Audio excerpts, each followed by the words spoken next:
J'étais en train justement d'écouter ce que le coach me disait et comme si j'essayais de m'inspirer en fait, de prendre tout ce qu'il me disait et de le convertir en quelque chose de positif, parce que c'est vrai qu'à ce moment-là, ça a dû se voir justement, j'étais quand même un peu en train de réfléchir, j'avais quelques doutes. Pour l'instant, c'est Héloïse Le Sueur, c'est sa dernière chance, Alex.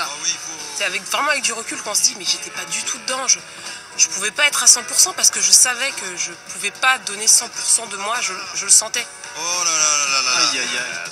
Si les victoires portent en elles le venin des grandes défaites, à l'inverse, les grosses gamelles peuvent mitonner l'élixir des victoires futures. Héloïse Le Sueur, une des favorites du concours du saut en longueur de Moscou en août 2013, virée dès les qualifications. C'était pas la tête, c'était le pied. Une blessure qu'elle gardait secrète, sa dernière bêtise de jeunesse. J'espérais en tout cas que mentalement j'allais pouvoir prendre le dessus, mais en fait non, j'étais pas encore prête, j'étais pas prête à faire ça. L'échec de Moscou produit d'un coup une nouvelle Héloïse. Et comme l'héroïne du roman de Rousseau, elle décide de mettre en accord ses actes avec ses sensations, ses ambitions. Pour se remettre de sa gamelle, elle commence par mettre de l'ordre dans son assiette. Avant, elle mangeait beaucoup de fast-food, Loïs, que je connaissais.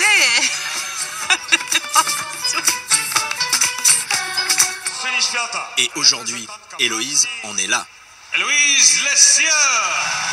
Championne du monde en salle cet hiver en Pologne à Sopot. Depuis septembre, c'est une équipe de 7 personnes qui travaillent autour d'elle. 2 kinés, une psychologue, 2 entraîneurs, un chercheur de l'armée de l'air dans le domaine de la fatigue. Les progrès sont fulgurants.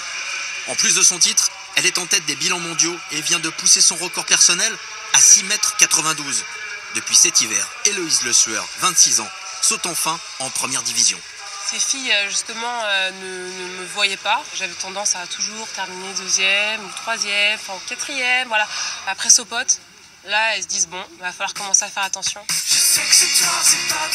Et les autres filles du bac à sable vont aussi devoir s'habituer aux ambitions de la nouvelle Héloïse. C'est les Jeux Olympiques, c'est la médaille d'or aux Jeux Olympiques. C'est le sommet de notre sport. Voilà. Vrai ? Bah il a tout dit, bien sûr. Je sais que c'est toi, c'est pas ton nom.